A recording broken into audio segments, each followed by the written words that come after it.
Buenos días, como os decía, a todos y todas. A modo de introducción, he comentado que la finalidad de este virus es un poco presentaros perdón, la finalidad de este webinar es un poco presentaros a los virus, porque hablando con gente y tal, he visto que la inmensa mayoría de la gente no sabe lo que es un virus ni cómo funciona. Y piensan que es tan fácil como que no entienden por qué cuesta tanto encontrar un tratamiento o una vacuna y que es todo mucho más sencillo de lo que en realidad es, ¿vale? Así que empezamos.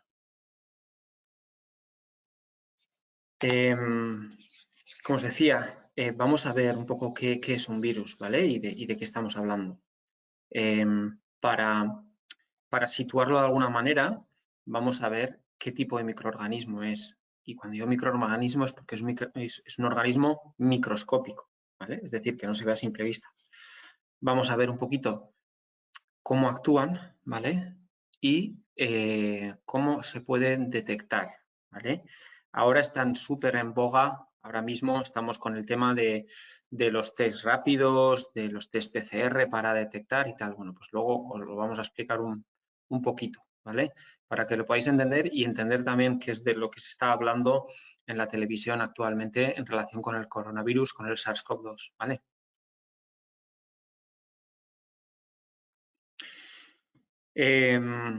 Por empezar por algún lado, como os decía, son microorganismos. Entonces, hay un área de la biología, que es la microbiología, ¿vale? Que lo que hace es estudiar estos microorganismos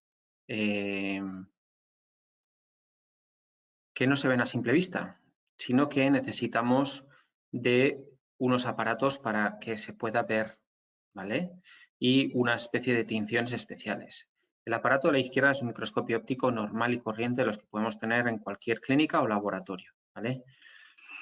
Y el microscopio de la derecha es un microscopio electrónico de barrido que es algo mucho más preciso, que es algo que necesita un manejo adecuado y unos conocimientos más específicos. Los virus, en la inmensa mayoría, salvo excepciones, solo se pueden ver con la derecha, con el de la derecha, no con el de la izquierda. Las bacterias, sin embargo, sí que las podremos apreciar con el de la izquierda, ¿vale? Los microorganismos se clasifican en microorganismos con organización celular y sin organización celular, ¿vale? Eso quiere decir que tenemos una célula con su membrana celular, ¿vale? Y dentro de esa membrana celular están los ácidos nucleicos, tanto el ADN como el ARN, o sea, los dos. Tenemos a los dos, ¿vale? A su vez, se dividen en dos tipos. Los procariotas, que son las bacterias, y los eucariotas, que son los superiores, digamos. Aquí tenemos los protozoos, las algas microscópicas, los hongos y tal, pero también nuestras propias células. Nuestras propias células de los mamíferos pertenecen a este tipo, a las células eucariotas, ¿vale?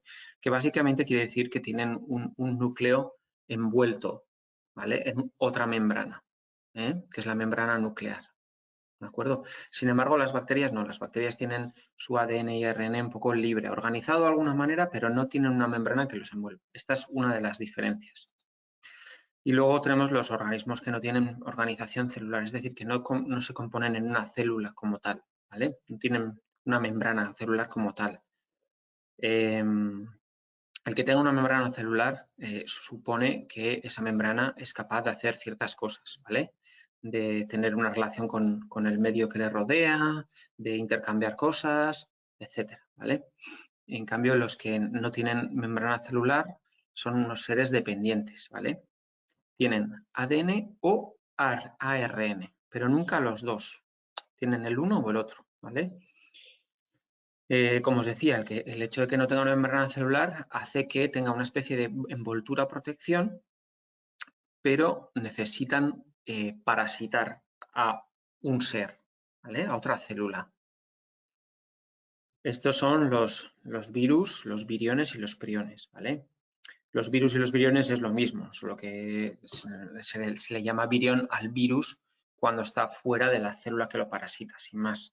Y los priones son unos seres todavía más pequeños que los virus, están formados básicamente por proteínas y que son los responsables de, no sé si os acordaréis, igual los más jóvenes, ¿no? Pero como hubo hace unos años una cosa que se llamaba la enfermedad de las vacas locas, que tenía un equivalente en personas, que es la enfermedad de Creutzfeldt-Jakob. Bueno, pues está producido por estos priones, ¿vale?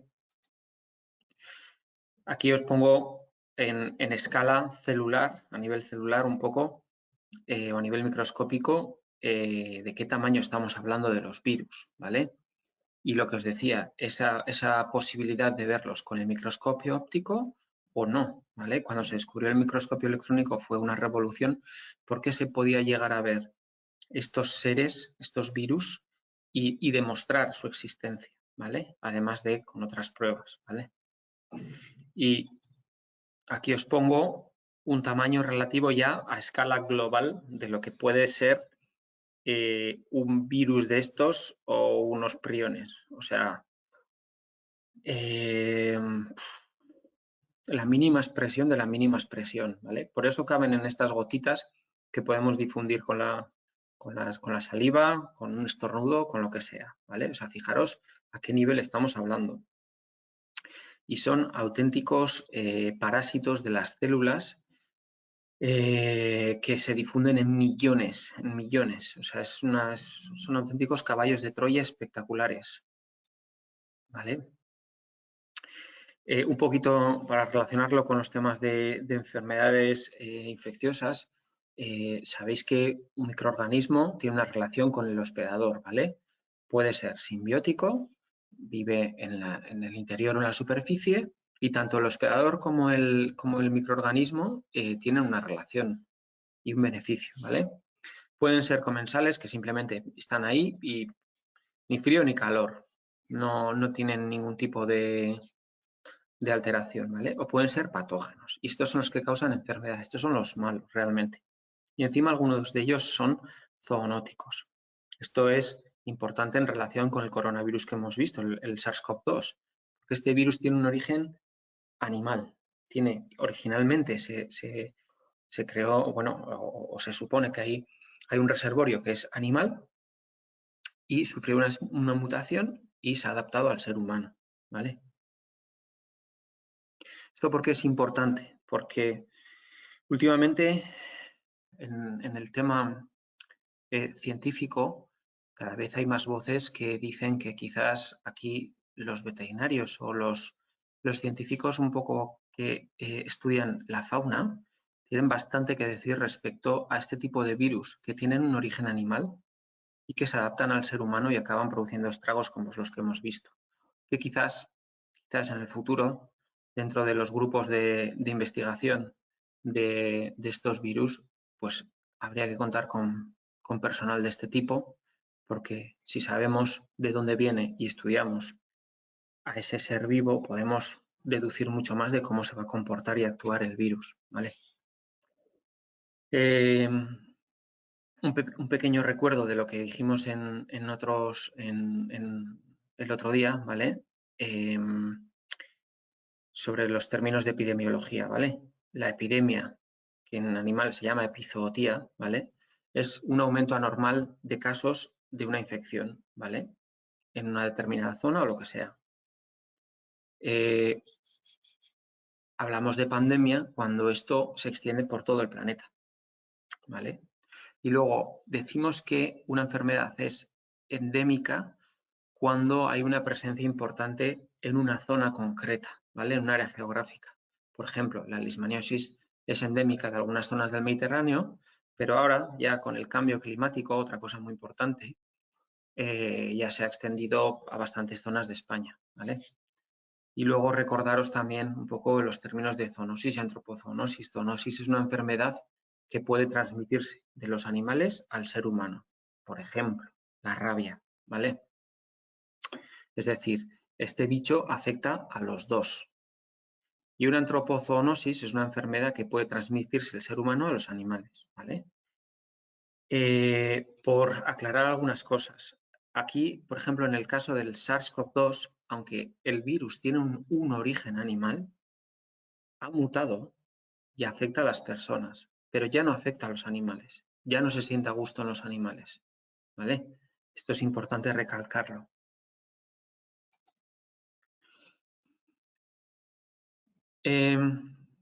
Porque quede claro, porque es que, de verdad, cuando hablo con gente me parece que no sabe muy bien las diferencias entre una bacteria y un virus. Entonces, porque quede claro, os presento el esquema de una bacteria, ¿vale? Y luego vamos a ver cómo es un virus y ya entramos en materia, ¿vale? Las bacterias tienen una estructura celular, ¿vale?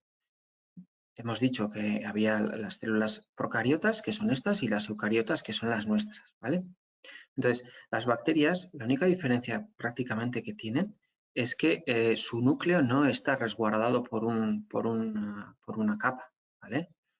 Por lo demás, las células son súper similares a las eucariotas, ¿vale? Como hemos dicho, tienen una pared, una membrana, ¿vale? Algunas incluso tienen un recubrimiento externo que les puede hacer que perduren en el tiempo durante muchísimo tiempo, que perduren en el medio durante muchísimo tiempo, ¿vale? Tienen un citoplasma, tienen ribosomas, tienen el nucleoide o el cromosoma bacteriano, aunque no está recubierto por una envoltura, ¿vale? Y pueden llevar otra serie de elementos que les ayuden a prosperar en el entorno a donde se van a mover, como son pelitos, colitas, etcétera, lo que os decía, una cápsula y tal, ¿vale? O sea, que ya veis que es un organismo bastante complejo, una bacteria, ¿vale? Sin embargo, un virus es todavía más sencillo, ¿vale? Vale. Blanca me pregunta, a ver, las bolitas que tiene por fuera en el esquema anterior, ¿qué son? Esas bolitas en concreto, supongo que dices estas bolitas de aquí, ¿vale? Estos son recubrimientos. A ver, ¿cómo explicaría? Puede ser cualquier cosa en el dibujo, ¿eh? Pueden ser desde recubrimientos que tienen las bacterias para actuar como anclaje al sitio donde se van a mover, ¿vale? O puede indicar como si fueran los pelitos. O sea, aquí ya veis, no sé si se ve el puntero aquí. Aquí hay un cilio, ¿vale? Y luego hemos hablado también de que pueden tener pelitos. Estos pelitos pueden ser esto también. En el dibujo no sé muy bien a cuál se refiere, ¿eh? Estos pelitos lo que hacen es, o sea, una vez de que, digamos, que se ha depositado en la superficie, les hacen progresar, ¿vale? No es que sean unos pelos como tal. Bueno, como os decía, los virus, porfa, lo único, las preguntas las dejamos para luego, si nos importa, para así no perder el hilo, ¿vale? Y luego lo que os decía, los virus son todavía más pequeños y más sencillos que las bacterias, curiosamente, ¿vale? Entonces, al ser tan sencillos, necesitan una célula en la que meterse, ¿vale? Algunos incluso hablan de que no es un organismo vivo, ¿vale? Es un organismo inerte hasta que se introduce en una célula. Necesitan parasitar una célula, ¿vale? Necesitan de su metabolismo, de las cosas que hay dentro y muy importante, el ácido nucleico de esa célula para reproducirse. Como hemos dicho, según el material genético que porten estos virus, pueden ser virus ADN o ARN, pero nunca ambos, ¿vale? Tienen el material genético, una cápsula o cápside proteica, ¿vale? Que es como una especie no es una membrana, ¿eh? Es un recubrimiento, y luego por fuera algunos pueden tener una capa lipídica, como es el caso del SARS coronavirus, del SARS-CoV-2, que lo que hace es conferirle protección en el medio. No tiene otra función, no hay intercambio de sustancias con el exterior ni nada, simplemente hace un intercambio. A mí me recuerda mucho Bueno, según la forma que tienen los virus, porque estos virus pueden tener una serie de formas increíbles y espectaculares, pues se clasifican en diferentes grupos y tal, ¿vale? En el caso de los coronavirus ya vimos un poco que se llaman coronavirus por las espículas esas que tienen por fuera y que hace que pues cuando se les ve en un microscopio electrónico así aplanados, achatados, como si fueran un sello, forman una envoltura externa que recuerda a una corona. Bueno, pues ya está, sin más. Pero hay otros que tienen unas formas increíbles, como este, por ejemplo, que parece una nave espacial, o sea, realmente parece un cohete. Ya veis el ébola, que es la mínima expresión, es como una especie de culebrilla. Y este sí que es chungo, el virus del ébola. El de la influenza, que es el de la gripe común, por ejemplo. O sea, son una serie de bichillos todavía más pequeños que las bacterias, con menos componentes aparentemente, y que producen unos estragos brutales. A mí me recuerda mucho a las típicas, las cápsulas que hay en las naves interestelares o en los cohetes y tal, estas cápsulas que hay de escape que tienen lo mínimo imprescindible para poder sobrevivir cierto tiempo, pues a mí me recuerda un poco a eso, estos bichillos. Me recuerdan a una especie de cápsula de escape de una nave espacial. Como os decía, los virus infectan a todo tipo de organismos, no solo a animales, sino a hongos, plantas, bacterias. Sí, también infectan a las bacterias. O sea, los virus también pueden infectar a las bacterias, ¿vale? E incluso a otros virus, ¿vale? Que se llaman virófagos. Pero bueno, esto es sin más anecdótico, ¿vale? Y como os decía, son unos microorganismos demasiado pequeños para poder ser observados incluso con un microscopio convencional. Por eso, para que se puedan observar, necesitan de un aparato súper especial, ¿vale?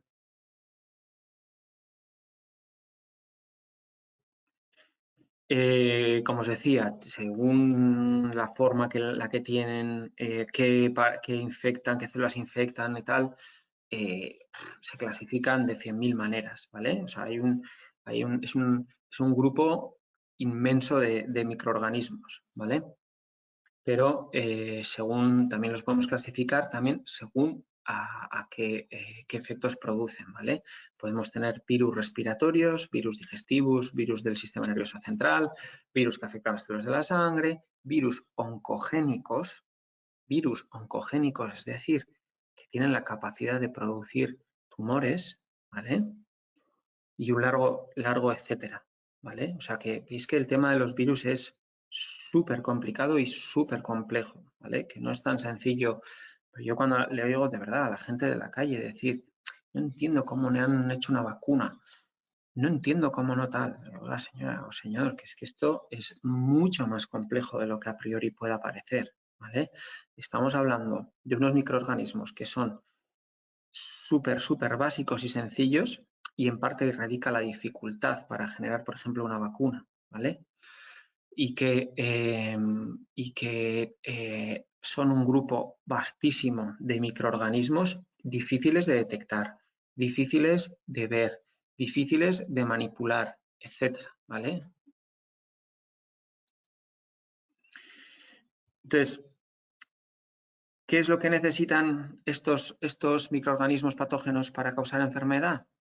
Entrar en un hospedador, ¿vale? Entrar en un ser vivo. Establecerse dentro de esas células y multiplicarse, ¿vale? Para ello, el ser vivo establece unas defensas, entonces tienen que superar esas defensas, ¿vale? Tienen que camuflarse generalmente para superar esas defensas y luego producir una serie de daños, ¿vale? ¿Y qué efectos puede producir? pues algunos de estos microorganismos patógenos causan daño secretando toxinas, ¿vale? Otras invaden y destruyen las células, que es el caso de los virus, ¿vale? En otros casos compiten por nutrientes y en otros casos, como pasa con el SARS-CoV-2, el daño puede deberse no solo a que destruyen las células que parasitan, sino que además la respuesta inmunitaria que se genera para hacer frente a la infección vírica es tan desmesurada que la propia reacción inmunitaria genera daño en los tejidos, ¿vale? Y como decía, generalmente el daño lo van a producir en los tejidos en los que se replican, ¿vale? Pero también pueden desplazarse por la sangre o el sistema linfático a otros órganos, ¿vale? ¿Y cómo saben a dónde tienen que ir? Pues por una cosa que se llama tropismo, ¿vale? Hay ciertos virus que tienen una afinidad por un sitio concreto y a través de una serie de receptores químicos y tal pueden viajar hasta ese órgano en concreto, ¿vale? Por ejemplo, en el caso del SARS-CoV-2 ya se sabe que las vías respiratorias tienen unos receptores que son los ECA, la enzima convertidora de angiotensina, y que ellos se anclan muy bien ahí, ¿vale?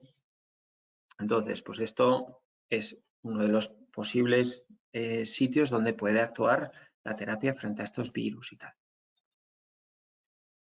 Como os decía, ese virus necesita de una célula, ¿vale? Para su subsistencia, ¿vale? Entonces, lo que hace es, se une a los receptores de esa célula. La célula, como hemos dicho, que tiene una membrana celular que realiza una serie de funciones, lo que hace es englobarlo, lo reconoce como algo importante, lo engloba, se mete dentro de la célula, ¿vale? Y en ese momento, bueno, digamos que técnicamente la membrana del virus se fusiona con la membrana celular y libera el material genético dentro de la célula, ¿vale? Entonces, ese material genético lleva codificada una orden, ¿vale?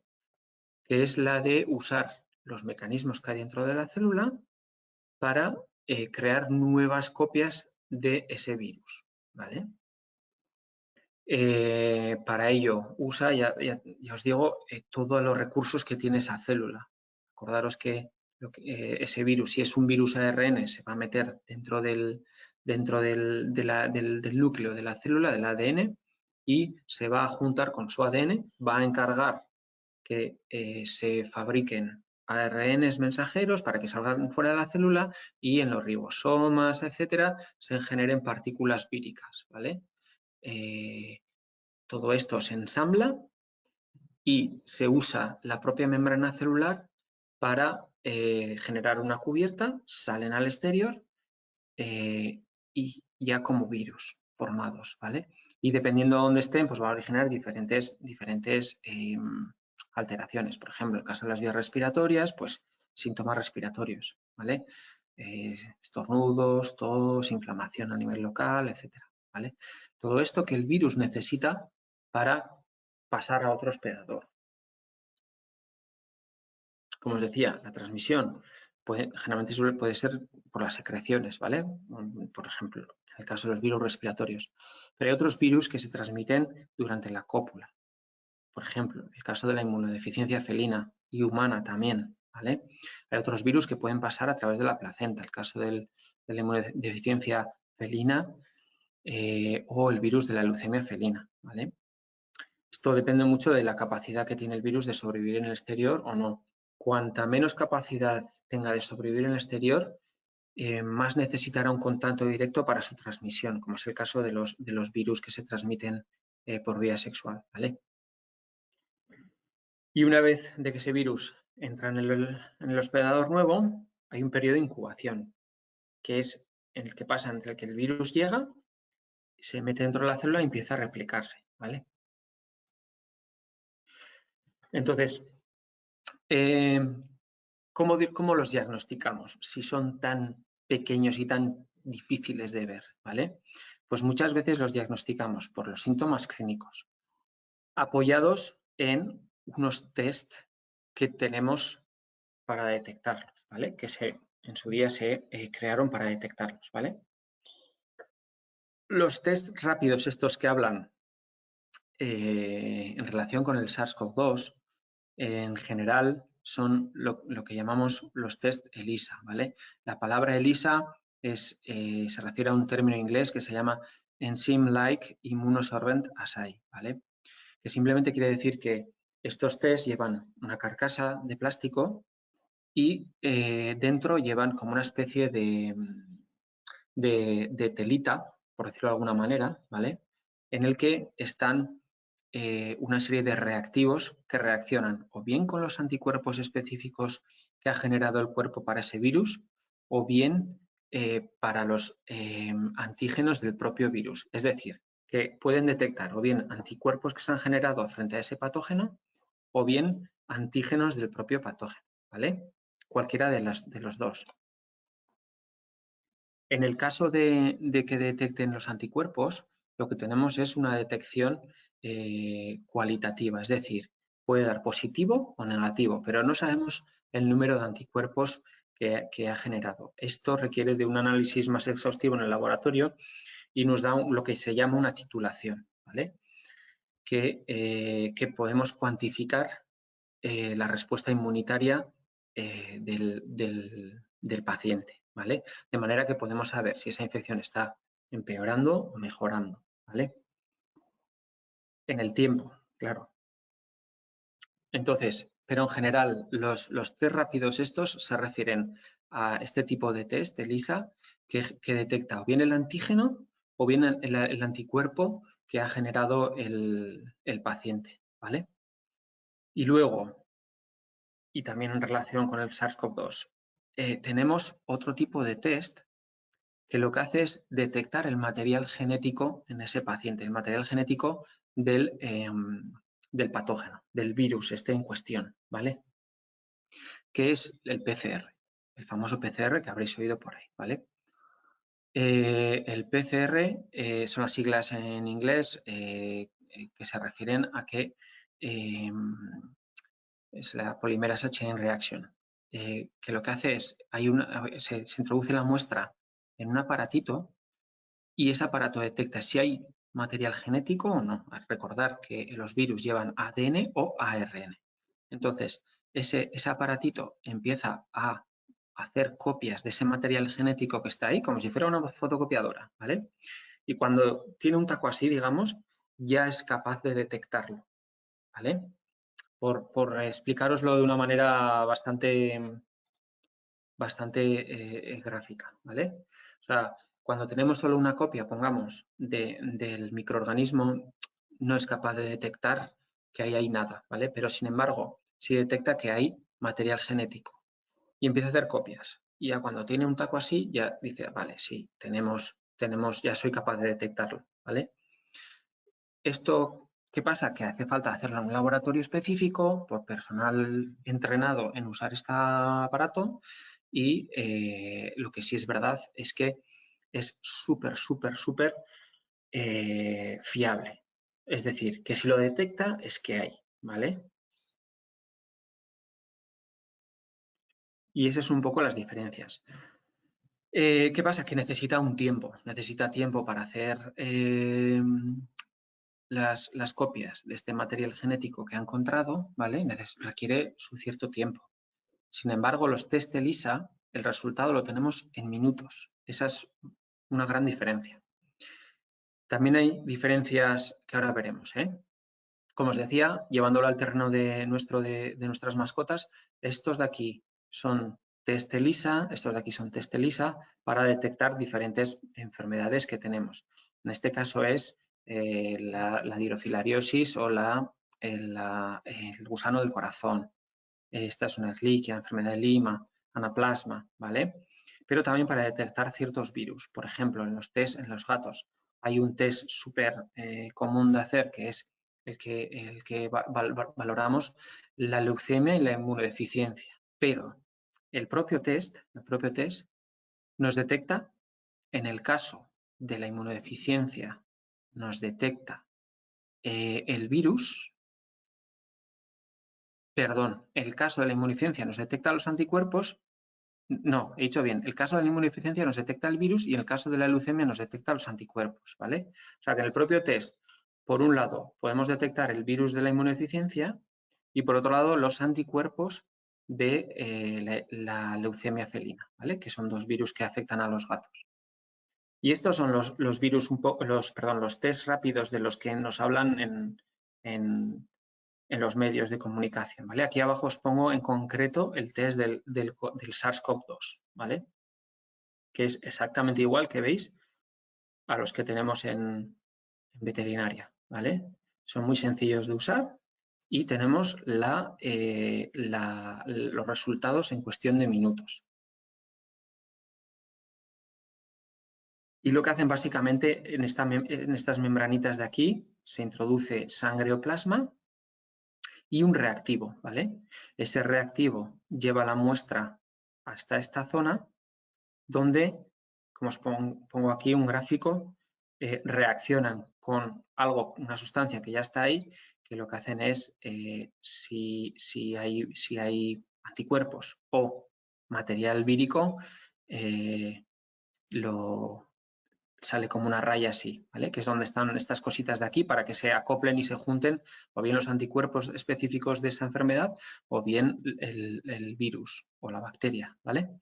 Esta rayita de aquí se le llama control. Esto quiere decir que si sale, la muestra está correctamente realizada. Y si no sale, algo ha pasado. O bien no hemos puesto reactivo suficiente, o bien nos hemos pasado con el reactivo, lo que sea. Pero no es fiable y debemos desecharlo y hacer otro, ¿vale?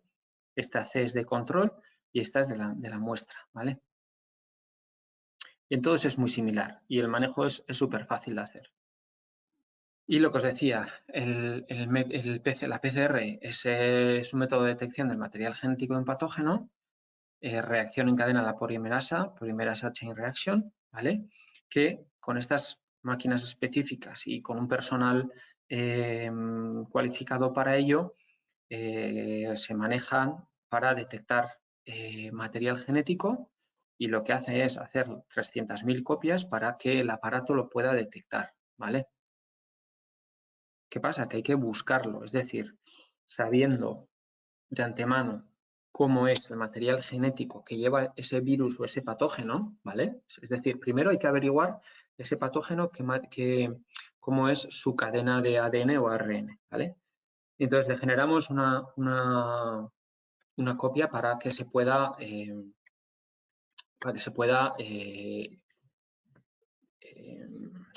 acoplar, no me sale la palabra, ¿vale? Y eso es lo que hace la maquinita, ¿vale? Pero previamente ha habido que estudiar a ese microorganismo para saber su material genético. Entonces le hacemos una copia que se pueda acoplar en una parte sencilla y lo que hace ese aparato es hacer 100.000 copias de ese material de manera que ya lo pueda detectar, ¿vale? Bueno, y aquí es donde viene un poco de rollo, pero también para que podáis entender lo que se dice por ahí, ¿vale? ¿Qué es la sensibilidad y la especificidad de estos test? ¿Vale? Es decir, ¿qué fiabilidad tienen? ¿Cuánto nos creemos de estos test? ¿Vale? Entonces, la sensibilidad de un test es la capacidad para detectar la enfermedad en los sujetos enfermos, ¿vale? Es decir, o lo que es lo mismo, la proporción de enfermos correctamente identificados, ¿vale? O lo que es lo mismo, si tengo a 100 pacientes, ¿vale? ¿Cuántos de estos realmente, de verdad, tienen ese patógeno, ese virus o lo que sea? Vamos a poner que es el virus, ¿vale? ¿Cuántos de estos tienen el virus, ¿vale? Si tienen 50, yo quiero que me detecte a los 50, ¿vale? Esto no es posible. Ningún test tiene un 100% de sensibilidad, excepto el PCR, ¿vale? Que es casi del 100%. No llega al 100%, pero casi, ¿vale? Entonces, ¿qué sensibilidad tiene un test? Pues el 100% menos los falsos negativos, porque todavía están incubando y no han generado anticuerpos y no salen en el test, porque todavía no están liberando el virus, entonces todavía no se detectan las secreciones o lo que sea, ¿vale? Y la especificidad, que esto es súper importante también, es la capacidad de la prueba para detectar la ausencia de enfermedad. Es decir, que si de 100 sujetos, 50 tienen el patógeno y 50 no los tienen, bueno, pues que me detecte a los 50 que no lo tienen. Eso es casi tan importante o más que lo otro, ¿vale? De manera que, aunque un test en el mercado, porque esto ha salido en los medios y la gente se echa las manos a la cabeza y no sabe lo que dice, ¿vale? Me dice que tiene una sensibilidad relativamente baja, ¿vale? Vamos a poner el 50%, que eso es muy bajo, ¿vale? Eso es como tirar una moneda al aire. Pero una especificidad del 100%, dices, bueno, me lo puedo pensar si utilizarlo o no, porque si me detecta de manera súper fiable a los negativos, pues esos que me quito. Ya sé que están sanos y no tienen el virus, ¿vale? Entonces, todo esto hay que pensarlo y manejarlo. Con los tests estos del mercado que han venido, que no han venido, que si tal, que si cual, ¿vale? Hay que tener en cuenta un poco de lo que se habla, ¿vale? Porque aquí en los medios se lanza cualquier cosa al aire, la gente opina porque sabe de todo, ¿eh? Hay que tener un poco de criterio y cuidado a la hora de valorar las cosas, ¿vale? Es tan importante la especificidad como la sensibilidad. ¿Qué pasa? Que a un test le exigimos que sea todo lo más cercano al 100%, y eso es imposible, ¿vale? Eso es imposible, ¿vale? Entonces, como os decía, ahí os he puesto un poco un criterio, un esquema de lo que se refiere a lo que le pedimos a un test, ¿vale? Que sea capaz de detectarnos a los verdaderos positivos y que nos discrimine a los falsos positivos, ¿vale?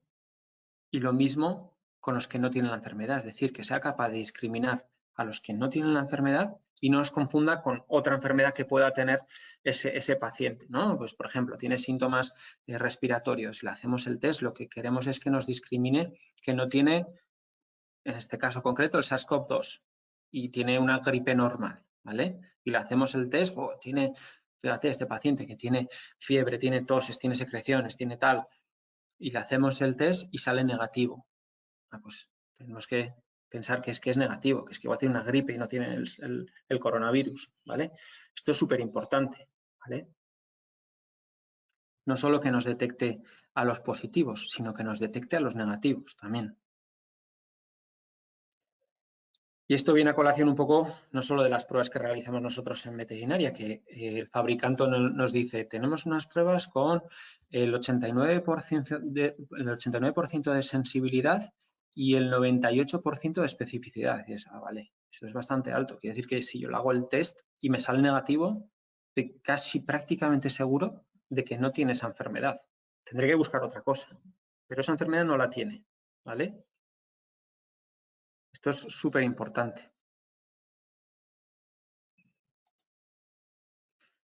Entonces, un poco por avanzar en el tema este, ¿qué pasa con los virus? Que no hay un tratamiento específico para un virus, ¿vale? Generalmente son tratamientos de soporte, hidratación, nutrición parenteral, control de los vómitos, etcétera, ¿vale? Sí que es verdad que hay en el mercado, sobre todo, estoy hablando en veterinaria yo, pero sí que es verdad que en humana sí que hay antivirales específicos para determinados virus, ¿vale? Pero en el campo de la veterinaria esto es bastante limitado su uso, ¿vale? No contamos con un abanico de antivirales específicos para determinados virus, no hay esto, ¿vale? Con lo cual, ¿qué pasa? Que la vacunación sigue siendo una piedra angular en el tratamiento de las virosis, ¿eh? Me gustaría en el siguiente webinar que hagamos, pues meter algo más de las vacunas para que veáis un poco lo mismo, cómo son las vacunas, etcétera. Y con todo lo que hemos dicho, podéis deducir que los antibióticos no son efectivos frente a los virus. No les hacen nada, ni les rozan, ¿vale? Por lo tanto, no hay que tomar antibióticos para los virus, ¿vale? No se tratan de esta manera. El virus de la gripe no se trata con antibióticos. Otra cosa es que un paciente haya cogido una neumonía bacteriana secundaria, que le han bajado las defensas por culpa del virus y entonces se le den antibióticos. pero ahí se está tratando una neumonía bacteriana, no el virus, ¿vale?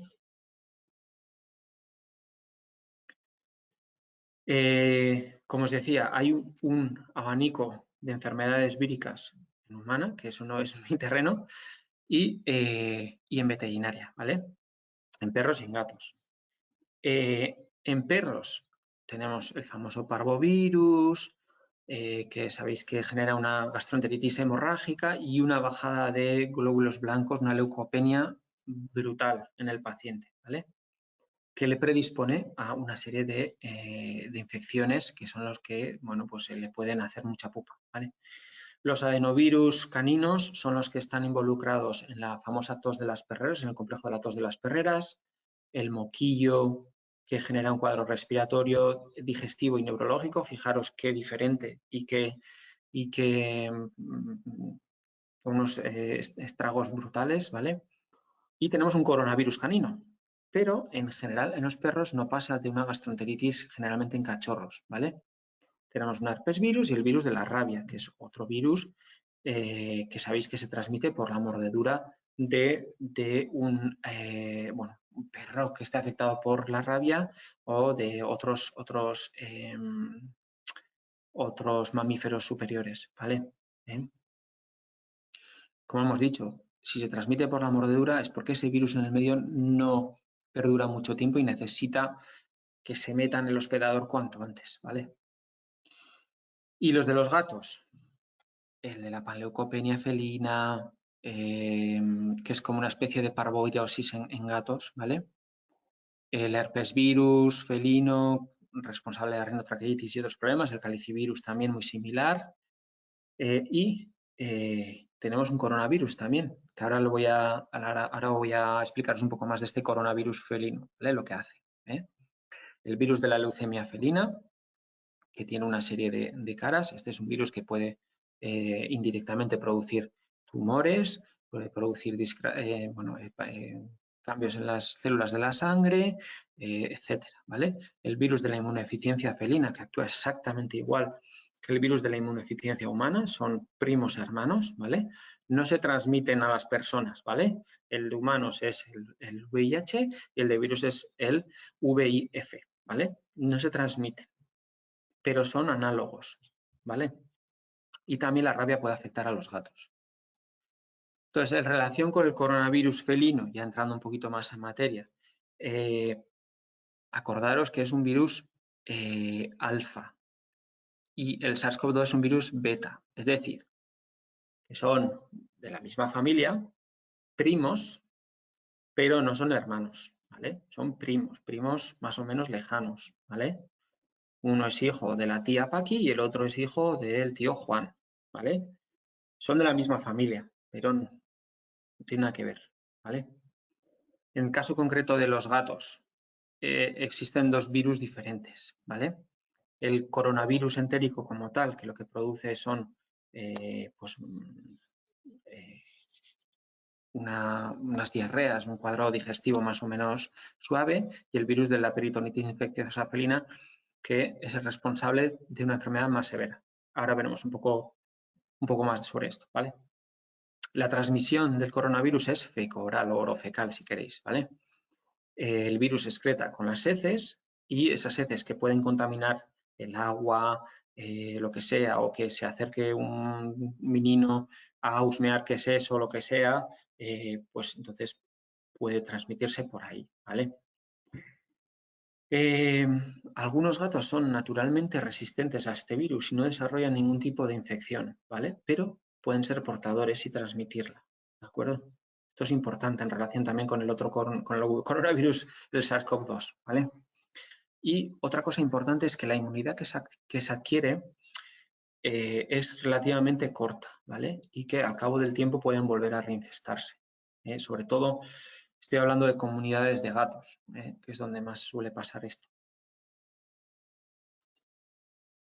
Como os decía, el coronavirus entérico produce una gastroenteritis leve y de tipo más o menos crónico porque vuelven a reinfestarse y tal. Perdonad. Pero en algunos individuos ese virus muta, ¿vale? como hemos dicho, tiene que meterse en las células para hacer su ciclo vital, replicarse, volver a salir, etcétera. Bueno, pues cuando se mete en esas células y por razones que no sabemos muy bien cómo, ese virus muta y se convierte en el virus del PIF, ¿vale? Y este virus es fatal para el gato, ¿vale? Hay dos variantes, hay una PIF húmeda y una PIF seca, ¿vale? La PIF húmeda, bueno, pues se produce una serie de cambios que hacen que se acumule líquido en la tripa y sobre todo hay una alteración de los órganos abdominales, específicamente del hígado, y produce, pues bueno, un cuadro digestivo, fiebre y tal, y evoluciona hacia un acúmulo de líquido con atrapamiento de fibrina y tal. Esta es una forma muy fulminante, ¿vale? Acaba muy rápido con el animal, ¿eh? Y luego tendríamos una forma un poquito más insidiosa, más crónica, que es la PIF seca, ¿vale? En este caso lo que pasa es que hay una vasculitis que genera lesiones que se llaman piogranulomatosas en diferentes órganos.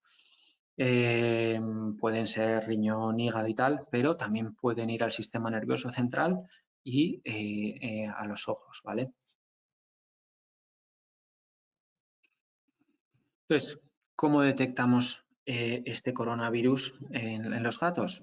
Pues bueno, generalmente por la clínica del paciente y por la edad. La inmensa mayoría de los gatos afectados por PIF no superan el año, ¿vale? ¿Por qué? No se sabe muy bien por qué, parece que hay una bajada de defensas, etcétera. En fin, no se sabe muy bien por qué, pero la inmensa mayoría de los gatos afectados por PIF, ¿vale? Son muy jóvenes, ¿vale? 1, 2, 3 años máximo. Luego no se sabe muy bien por qué. Es muy raro contraer esta enfermedad, ¿vale? Tenemos un test ELISA para la detección de anticuerpos frente al coronavirus, no al PIF, al coronavirus entérico, ¿vale? Porque así es como empezó. Empezó como un coronavirus entérico que en las células mutó hacia un PIF, ¿vale?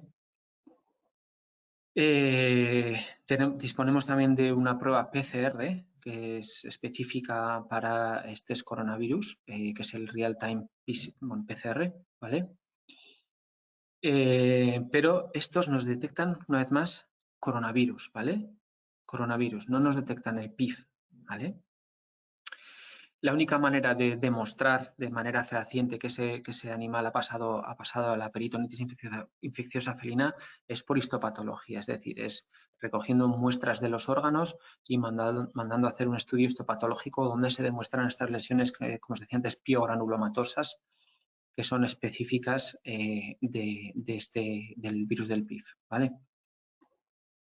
No existe tratamiento.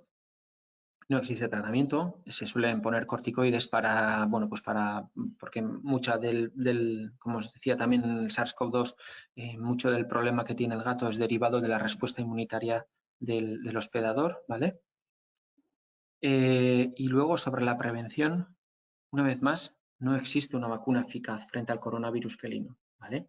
La vacuna que tenemos es muy poco eficaz. ¿Cómo es esto posible si tal? Pues sí, porque no se ha logrado identificar un antígeno que genere, que lo podamos meter en una vacuna y que genere una respuesta inmunitaria eficaz en el hospedador, ¿vale? Entonces el manejo tiene que ser más sobre las poblaciones de gatos, sobre los criaderos y tal. Que muchas veces no pueden evitar que tengan este coronavirus circulando constantemente, ¿vale? Pero bueno, pues sí requiere unos cuidados de limpieza, de desinfección, etcétera, importantes, ¿vale? Entonces, os he explicado cómo funciona el coronavirus. Os he dicho que es un virus alfa y no beta como el SARS-CoV-2, ¿vale? Pero recientemente, hace escasamente una semana, ha aparecido un artículo, que igual habréis oído por ahí, en relación con, bueno, pues con la presencia del SARS-CoV-2 en hurones, gatos y perros, ¿vale? Lo del perro ya creo que lo aclaramos el otro día, de qué iba el tema y tal, pero este artículo trata un poquito más sobre los gatos y los hurones, ¿vale? Y nos destacan desde la organización o la asociación a nivel mundial de veterinaria y tal, que es, describen una serie de casos donde se ha detectado el virus en animales de compañía, ¿vale? Bueno, este estudio proviene de esos casos donde se detectaron el virus, el SARS-CoV-2 en animales de compañía y tal, que comentamos el otro día. Entonces, se pusieron a investigar si infectaban experimentalmente a ciertos mamíferos superiores, a ciertos animales, con el SARS-CoV-2, a ver qué pasaría, ¿vale? Entonces, hay que recalcar varias cosas, que los resultados del estudio son preliminares, es decir, que no están revisados, ¿vale? Por expertos y tal. Entonces, hay que tomarlo un poco con pinzas, ¿vale? Los propios, los que han elaborado el artículo lo dicen así, ¿vale? Entonces, esto por un lado. Por otro lado, se han infectado de manera experimental, no natural, ¿vale? En el caso de los gatos, se han infectado de manera experimental con el SARS-CoV-2 a 5 gatos jóvenes. Y, pues 2 de ellos fueron eutanasiados a la semana aproximadamente y encontraron partículas víricas en el tracto superior, ¿vale? Rebuscando, ¿eh? O sea, no las encontraron así de una manera fácil, sino que rebuscando. Y los otros 3 se pusieron en contacto con 3 gatos sanos. De estos segundos gatos, solo en uno se detectó ARN vírico, el SARS-CoV-2, sin saber exactamente cómo se pudo contagiar, si de manera aérea, como en los humanos, o por heces, como en el coronavirus entérico felino, ¿vale?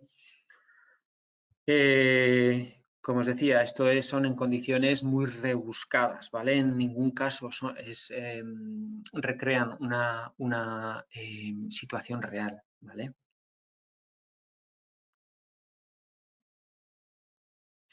Y de los otros animales infectados experimentalmente, solo los hurones también mostraron partículas víricas después de haber sido infectados, ¿vale?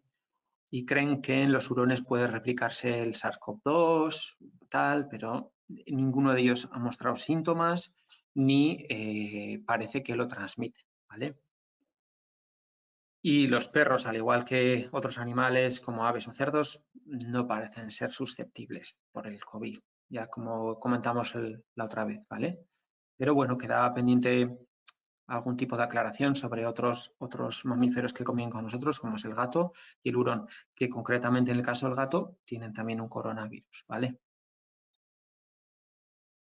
Con lo cual, tanto la ABEPA como la World Small Animal Veterinary Association, con toda esta información, vuelve a repetir que el mecanismo de transmisión del SARS-CoV-2, del COVID, es entre personas, ¿vale? No de animales a personas, sino entre personas, ¿vale? Como hemos dicho, son virus de la misma familia, los coronavirus de perros y gatos son de la misma familia, pero alejados entre sí lo suficiente como para que no se transmitan, ¿vale?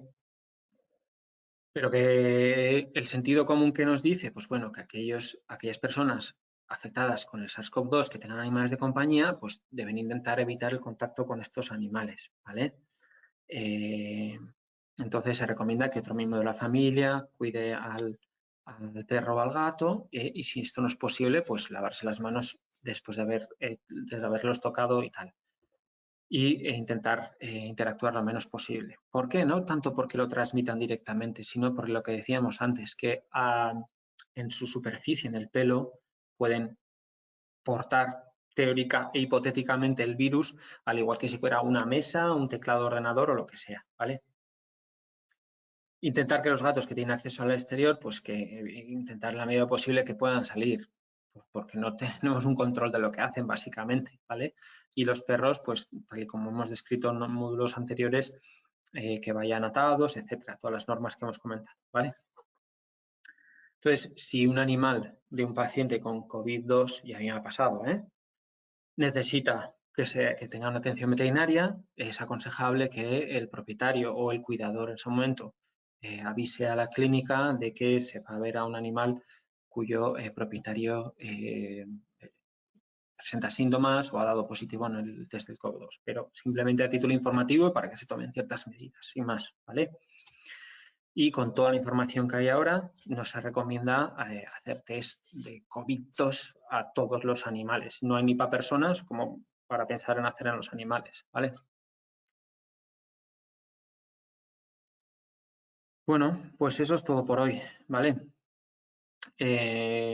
Sobre todo, y en vista de lo que he visto y he oído por ahí muchas veces en la calle, me da la sensación de que la gente no tiene ni idea de lo que es un virus, de la complejidad que tiene el poder detectarlos y manipularlos para hacer vacunas, para poder tener unos test fiables que demuestren la presencia del virus o de sus anticuerpos.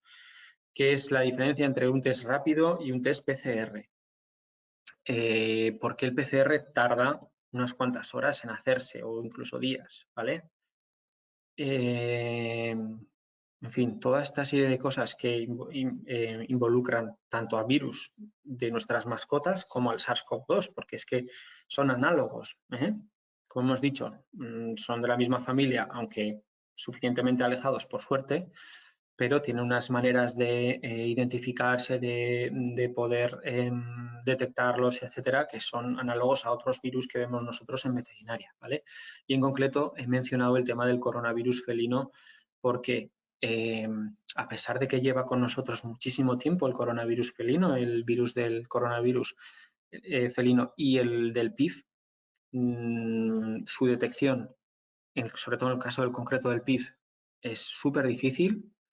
Muchas veces requiere histopatología o la clínica, por la clínica ya podemos prácticamente deducir que es un PIF y no hay una vacuna eficaz, fijaros. O sea, así que igual no es tan fácil generar una vacuna. Evidentemente en humanas se van a volcar todos los esfuerzos posibles para que no sea así, pero en veterinaria muchas veces no nos llegan estos esfuerzos.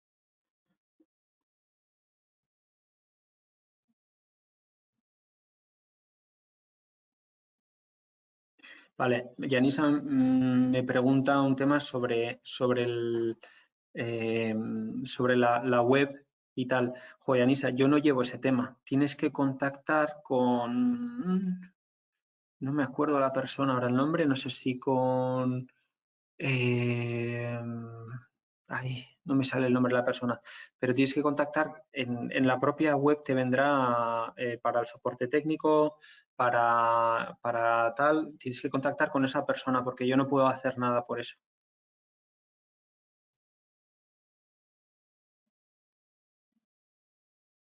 O sea, yo no soy el encargado de colgar esos módulos ni nada, ¿vale?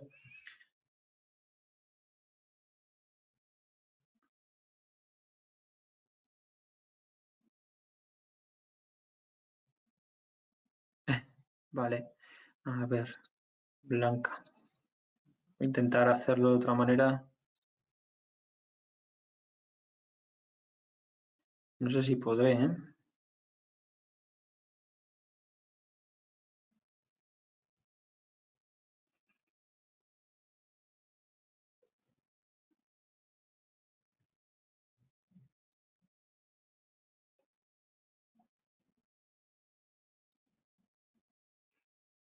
Listo.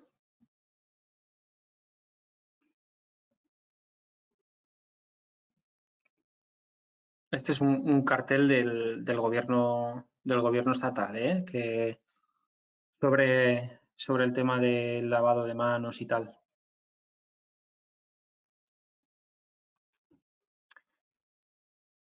Me hace gracia porque es como para niños. Yo se lo he enseñado a mis hijas y les hace gracia.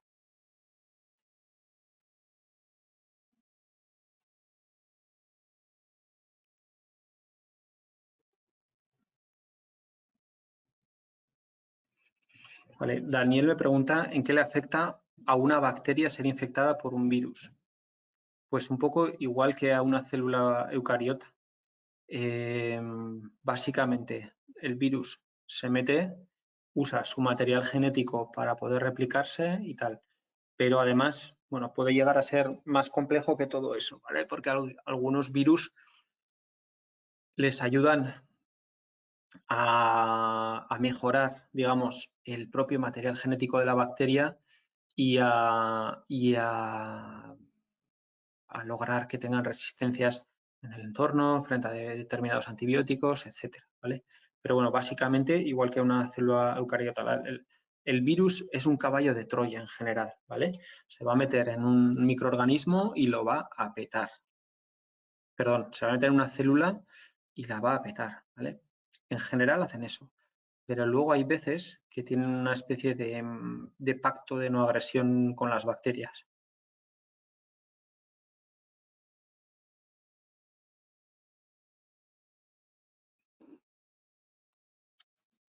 También es importante que entendáis, aunque no me he metido súper en serio, os lo he puesto en la diapositiva esa, los test tienen una sensibilidad y una especificidad, ¿vale? La sensibilidad es la capacidad de detectar los enfermos que estén verdaderamente enfermos por ese microorganismo que estudiamos, ¿vale? Y la especificidad es la capacidad de detectar los sanos de los enfermos, ¿vale? Entonces, según qué enfermedad queramos estudiar y lo que queramos ver y tal, podemos optar por hacerle un test u otro a un paciente, ¿vale? Si queremos estar seguros de que ese paciente tiene, en nuestro caso, el SARS-CoV-2, la prueba más específica y sensible que hay es el PCR, ¿vale? Quiere decir que si ese paciente tiene coronavirus, si sale positiva, es prácticamente seguro que lo tiene. O sea, es prácticamente el 100%, ¿vale? Casi seguro, ¿vale? Se puede hacer un contraanálisis, pero bueno, por si ha habido contaminación con el entorno, con el medio a la hora de recoger la muestra y tal. Pero no es que la técnica no sea fiable, sino que haya habido contaminación con el entorno y tal. Así de fiable es el PCR. ¿Qué pasa? Que requiere cierto tiempo para realizarlo, ¿vale? Mientras que los test rápidos son súper fáciles de usar. Súper fáciles, son súper rápidos, tip-tas, se hacen un momento. Pero tienen generalmente una sensibilidad y una especificidad inferior al PCR, ¿vale? Sobre todo nos interesa el momento también de la enfermedad en el que se usa.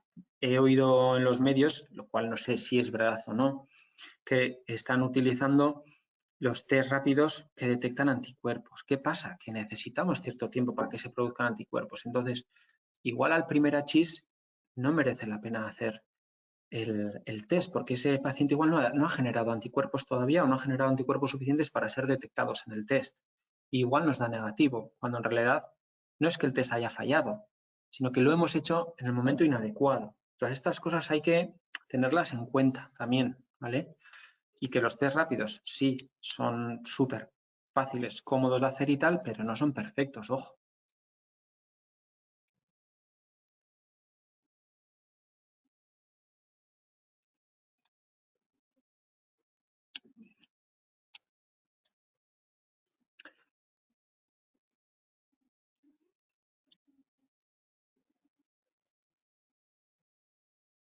Y como os decía, en general en el módulo lo que he intentado es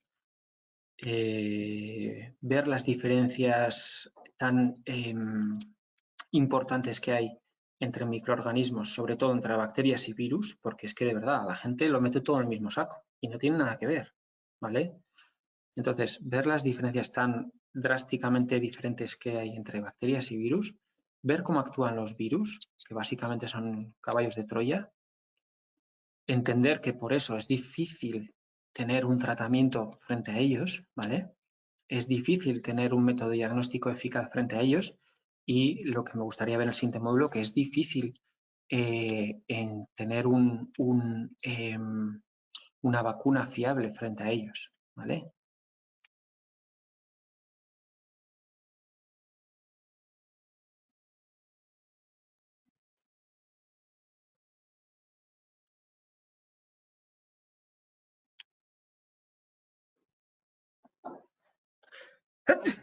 Perdón. Es alergia, no es coronavirus, ¿eh? Toco madera.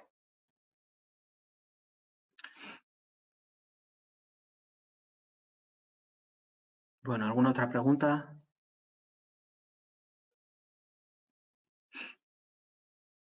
Espero que os haya gustado el webinar. Ya sé que es un poco denso hablar de estos temas a primera hora de la mañana, pero es que, de verdad, que es que oigo cosas por ahí. Yo no soy un experto en virus, y mucho menos en virus humano, pero bueno, por lo poco que sabemos de nuestro mundo, tengo cierto criterio a la hora de entender las cosas que se dicen en los medios de comunicación. Y hay veces que me llevo las manos a la cabeza. Se dicen auténticas barbaridades que yo, que tengo, ya os digo, unos conocimientos limitados en virología, me llevo las manos a la cabeza. Pues algunos científicos tienen que estar, vamos, pero bueno, ya sabéis cómo funcionan las cosas en este mundo globalizado.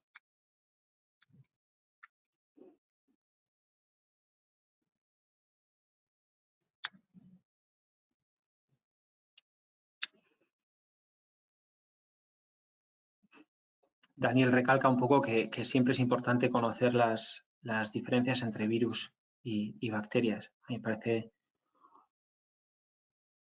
interesante también.